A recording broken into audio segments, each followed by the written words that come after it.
This is Judd with the Album of the Week. This is a show where I recommend one of my favorite albums every week. And this week's album is the newest Shoo Shoo album that I don't feel like saying the name of because the names are really long.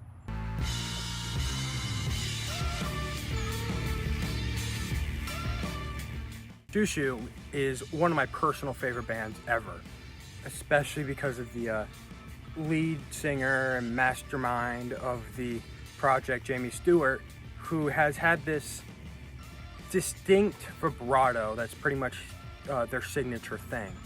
And I love it, and this album of theirs has to be one of their best in my opinion, which is saying a lot because of how many fantastic records they have in their discography. And on top of that, this might also be their most accessible and easy to get into. And although this might be one of the band's most accessible, easy to get into albums, I don't really think it means like they're selling out, because this album still has the band's experimental edge that they're known for, with just how noisy this album is, or just it's so dense, but it has some of the most catchy songwriting of the band's entire discography.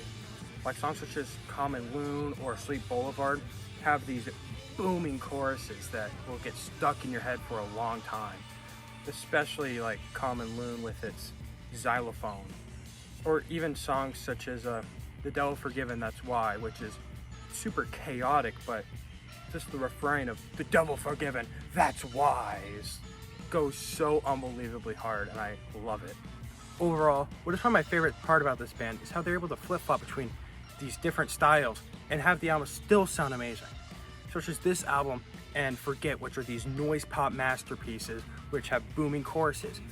And then you have albums like Angel Guts and Girl's Basket of Fruit, which just sound completely terrifying, but reel you back in just because they're so good. Or you have their earlier albums like Knife Play or Fabulous Muscles, or my personal favorite, A Promise, which each have their own distinct sound to them, but they have these autobiographical lyrics about death or the LGBT community, which are either beautiful or disturbing or just depressing, with this experimental twist to them that makes them sound so good. And they've never really had an album that sounds like another one, and I love that about them. So yeah, I cannot recommend this album enough, and really just listen to this album if you want to get into the band. So yeah, see you next week.